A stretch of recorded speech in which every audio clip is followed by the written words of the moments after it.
Hello viewers, welcome to Buli cooking program. আশা করি আপনারা সবাই ভালো আছেন। এই দেখুন, আজকে আবার আমি চলে এসেছি একটা রেসিপি নিয়ে। রেসিপিটা হচ্ছে আমি কামরাঙার আচার, কর্মচার আচার করে দেখাবো। কামরাঙা বলেছি কিন্তু কামরাঙা না, এটা কর্মচার আচার করে দেখাবো।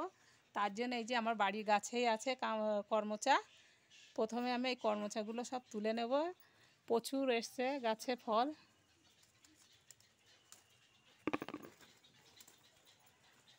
এই দেখুন, অনেকগুলো পেকেও গিয়েছে।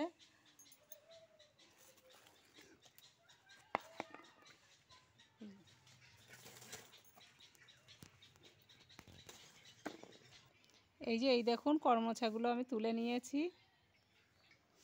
এই দেখুন, এই কর্মচায় কিন্তু প্রচুর আটা থাকে, তার জন্য আমি এটা ভালো করে ধুয়ে নেব। আর এই কর্মচার আচার করতে গেলে কিন্তু ঠিক এই রকম কর্মচা দরকার। বেশি পাকা হলেও হবে না, একেবারে কচি হলেও হবে না। আর এখন আমি ভালো করে ধুয়ে নেব। প্রচুর আটা থাকে এই কর্মচা। এই দেখুন, কর্মচাগুলো এরকম দুভাগ করে ভিতর থেকে এই বীজগুলো কিন্তু ফেলে দিতে হবে। আমি এইভাবে বীজগুলো সব একটা একটা করে দুভাগ করে নিয়ে ফেলে দেব।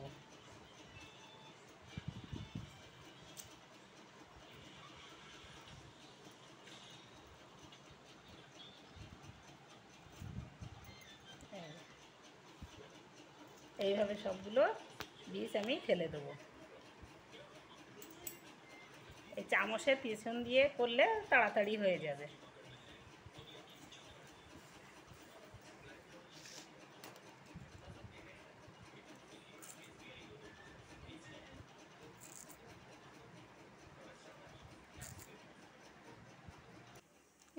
এই দেখুন, কর্মচাগুলো আমি সব বীজ বাদ দিয়ে নিয়েছি, নিয়ে ভালো করে আবার ধুয়ে নিয়ে চলে এসেছি। এখন আমি কড়াইতে জল বসিয়ে দিয়েছি। জল বসিয়ে দিয়ে একটু লবণ দিয়ে দিলাম।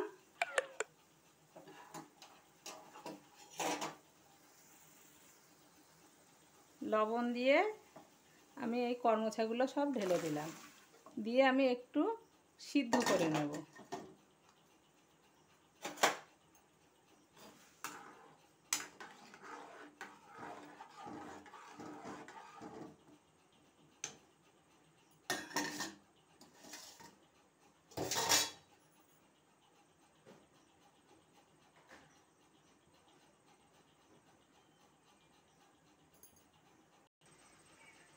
এই দেখুন, কর্মচাগুলো আমার সব সিদ্ধ করা হয়ে গিয়েছে। এখন আমি নামিয়ে নেব। এই দেখুন, আমি মশলাটা করে নিয়ে এসেছি শিলে। এতে ধনে, মৌরি, জিরে আর শুকনো লঙ্কা একসঙ্গে আমি গুঁড়ো করে নিয়ে এসেছি শিলে, মশলাটা ভেজে দিয়ে দিয়েছি। এখন কড়াইতে আমি একটু তেল দিয়ে দেব।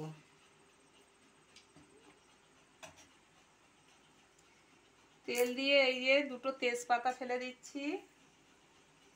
আর এই আচারটা কিন্তু আমি টক ঝাল মিষ্টি করব, সেই জন্যে ওতেও আমি লঙ্কা গুঁড়ো করে দিয়েছি।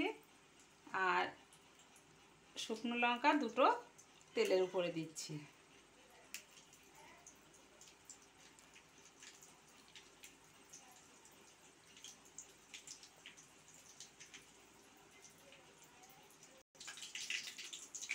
আমি দুটো এলাচ দিয়ে দিচ্ছি।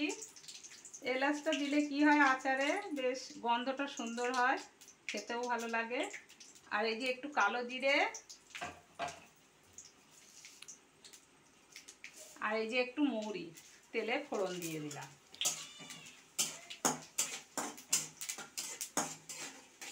আর আমি এই আচারটা কিন্তু মিষ্টি শিরা দিয়ে করব, কারণ আমি বাড়িতে মিষ্টি নিয়ে এসেছিল, অনেকটা শিরা হয়েছে, সেই শিরা দিয়েই আমি এই আচারটা করব।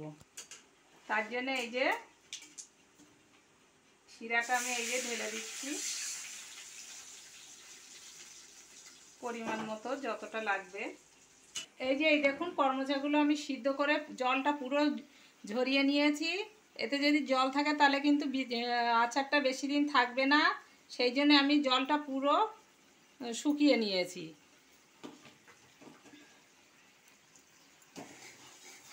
আর এইদিকে আমার এই যে সেই শিরাটা, মিষ্টি শিরাটাও হয়ে গিয়েছে। এখন আমি ঢেলে দেবো এইগুলো সিদ্ধ করে রাখা।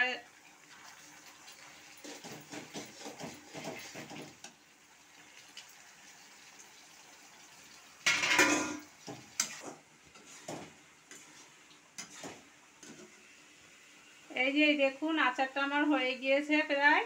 এখন আমি যে মশলাটা বেটে রেখে দিয়েছিলাম সেইটা আমি দিয়ে দিচ্ছি।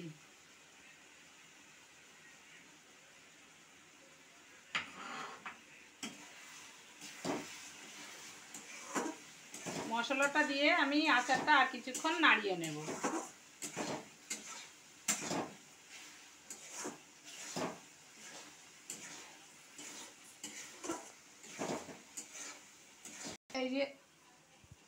এই যে আচারটা আমার হয়ে গিয়েছে, এই দেখুন। এখন আমি আচারটা নামিয়ে নেব।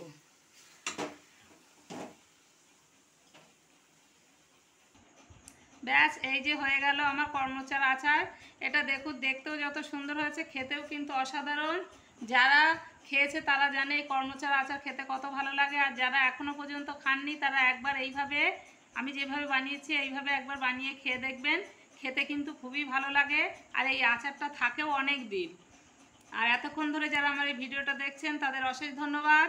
কেউ যদি নতুন হয়ে থাকেন তাহলে প্লিজ লাইক, সাবস্ক্রাইব, শেয়ার করে আমার পাশে থাকবেন। আর আমার এই কর্মচার আচারটা কেমন হয়েছে কমেন্টসে জানাবেন। আপনারা ভালো থাকুন, সুস্থ থাকুন। ওকে।